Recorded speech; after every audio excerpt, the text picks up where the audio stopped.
Hello, my name is swissbianco. In this video I will talk a bit about the flashlights of the Swiss military as we had it minimum between 1990 and 1998. That's a typical example that we had to use in the Swiss military. It's pretty much worth nothing at all, even up to the standards back then. There was a secondary flashlight that we had that is more common in USA. It's the basic type of a longer D-cell, 2D cell flashlight in a yellow plastic, which has a part in red that you can put in front as a wand, so you can also stand in the middle of the street and see direct the traffic and all that.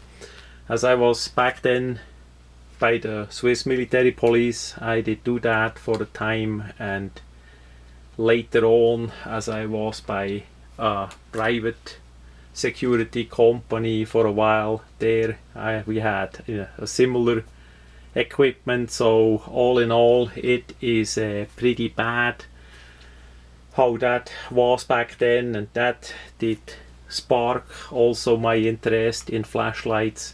As you know, as you watch my YouTube channel, there are quite some videos about flashlights, because at least here in USA it's a paradise for flashlights that you can buy, and some of them are also a bit bright, and really bright. It's amazing what you can do with a really good flashlight from 4.7's All-Light, Next Torch, and of course other companies as well, compared to the piece what we have in front there, or the Maglite what I did use as a secondary flashlight back then in the 90s in Switzerland.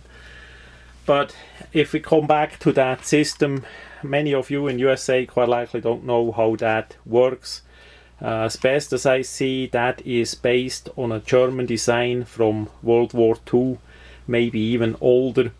It is made in Switzerland. We see in front the cross here, and we see on the lens here is a crack. That did happen by the transport. The overall shape is really good of that thing. Mainly the flashlights were in a way better shape than it is in this sample here. In front we see the 3 buttons. The color ones are simply slide up parts of colored plastic. So you have a red light, and you have here a green light. That's also be used for signaling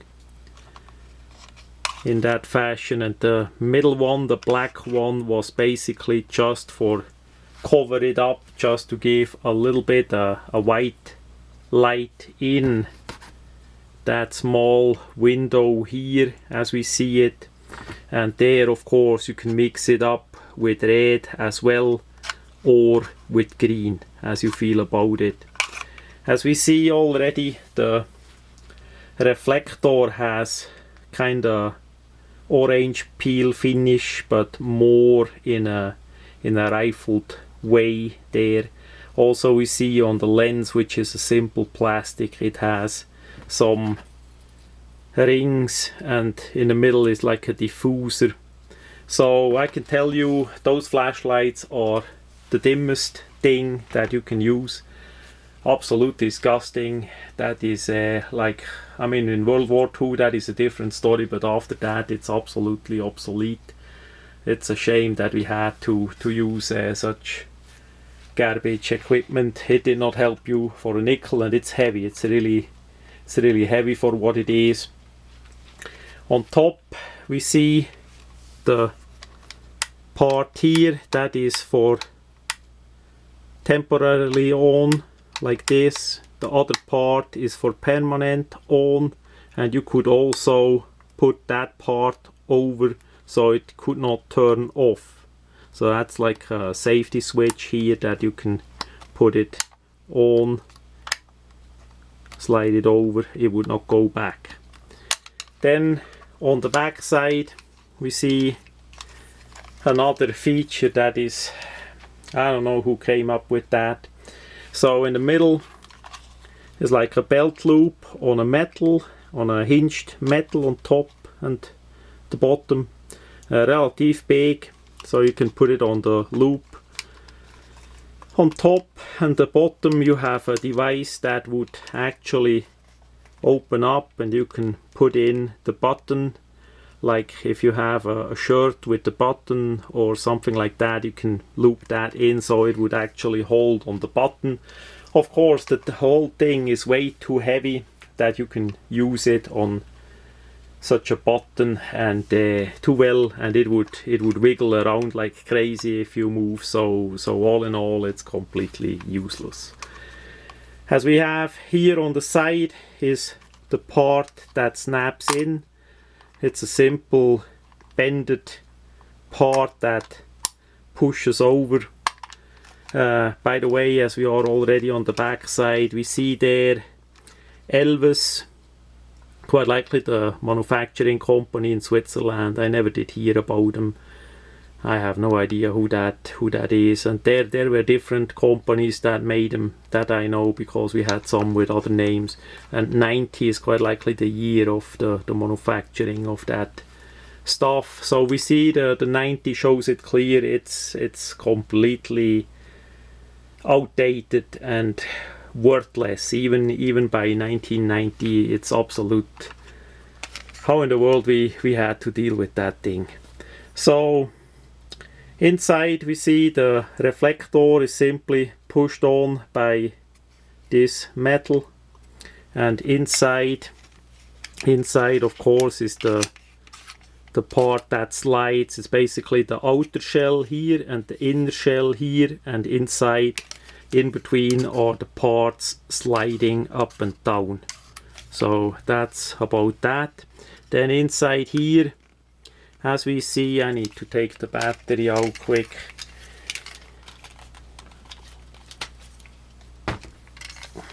As we see, the hinge is a simple piece of wire. Here it's a bit crooked. That's all what it is that it holds together. And then on top we see the mechanism. We see the non-permanent on, and then here as we push it, it goes all the way over for permanent on. We see also here that it would lock, so you can't take it off.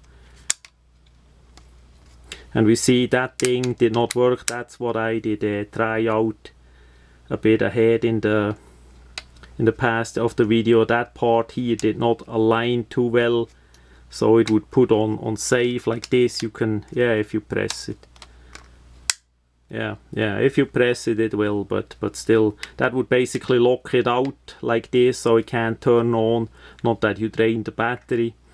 So inside we see also two of the bulbs. They always came with a spare bulb. The bulb is simply unscrewing, and you can take that out, replace it with the other bulb. Don't ask me how many lumens. It's quite likely about a 5mm LED has a bit more lumens than this garbage here. So you have two bulbs. Back then, of course, it was not LED, and if you drop the thing, chances were that the bulb did break, that you needed to replace it. That's why they came with two bulbs in it. Then to the battery. This is a private buy battery. We see here that it was sold by Coop. Coop is a store like we have Aldi or Ingles or something like that. That would be Coop in Switzerland. And we see the barcode already, 4.45 volt.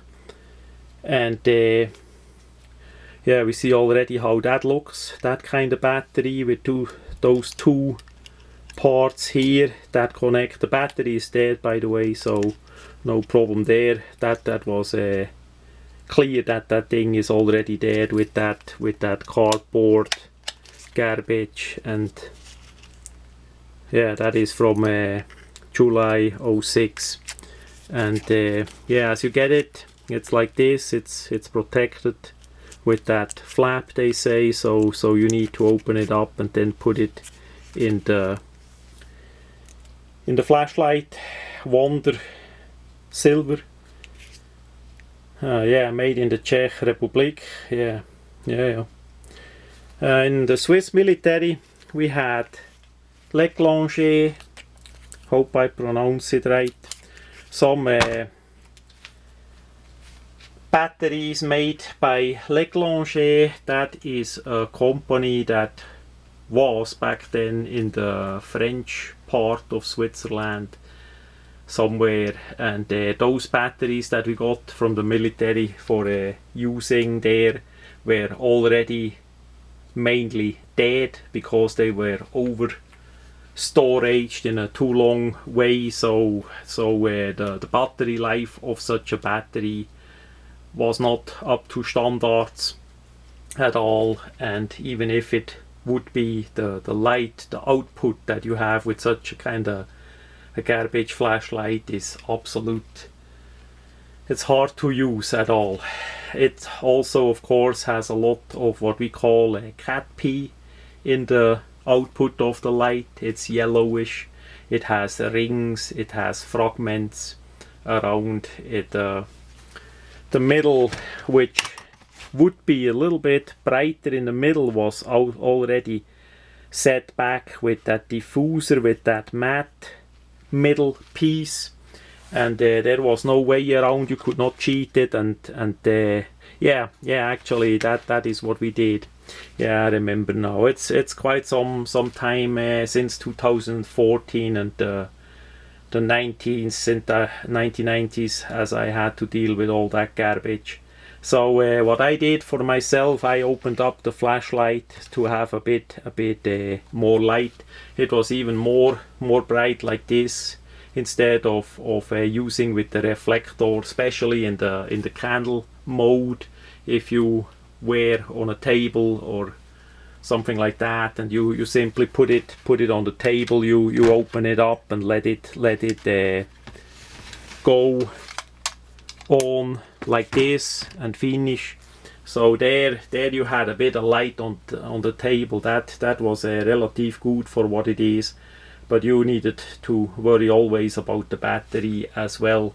And usually those people that were with the material, those Kramerseelen, they did not want to give you 2 batteries or 3 batteries. They always say, bring me the dead battery back and then you get a new one.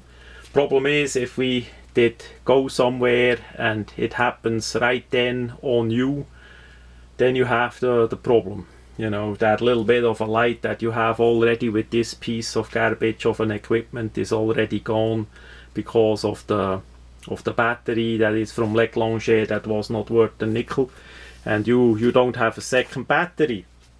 So I did always buy a battery in the stores, like this example here from Coop, to keep with me at least one, so in case bad happen we have at least a little bit a light left next to the mag light, which did use back then, the AA batteries, which were more common, and if we were out somewhere we could buy that a bit easier. The flat batteries of that type were at a certain point also pretty common, but it was never like the AA ones that you could even back then get pretty much at gas stations and all that. This flat battery would not work with much anything else. I think I never saw anything else that used such flat batteries at all. Just the flashlights, which were common at one point. They also did sell civilian versions of that flashlights back then in Switzerland, but that, as I say, is long gone. And yeah, but I'm sure there are still plenty around of those flashlights as well. So last point, how to put the battery in. It was in that way. That's another thing, you needed to look which way it comes on, because it would go, of course, both ways in. There it would not harm the flashlight if you put it the wrong way in. It would simply doesn't work, right? So you just take it out, switch it around, put it back in. So what you do is you go in here, press it that it slides over the rim. You go in like that, and you needed to make sure that the metal parts of the battery connect with the part of the flashlight here, because those, as we take it out, those you see what I'm talking about. If it drops and it bends like that, the flashlight would not go anymore. That one was in a pretty straight way. That one is already going a bit out of the middle, maybe by age. So it's just quite likely a brass, or maybe it's a steel brass coated that it won't rust. And then you push it in like that, and there is exactly now happens what I did say. It simply just go on like this. It would not work like that. The flashlight would not work. It needs to be below the springy part here, and not like that, because that would not work too well. It may work for a while, but then maybe not, maybe not. So yeah, we can be happy that it did not leak out that battery. That's another point. The Leclanche did many times leak out as well.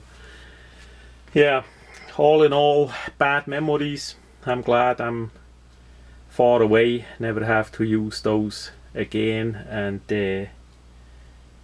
use all the equipment that we have now in USA from quality manufacturer for a really good price that works and give you a bit of light that you really need here in the forests and the mountains in North Georgia.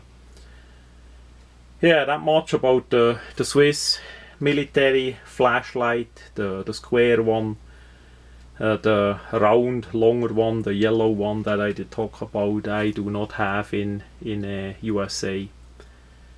There are for sure samples still around in USA, because they were made in USA and then imported to Switzerland. So maybe if I see one, I'm gonna make a video about that as well.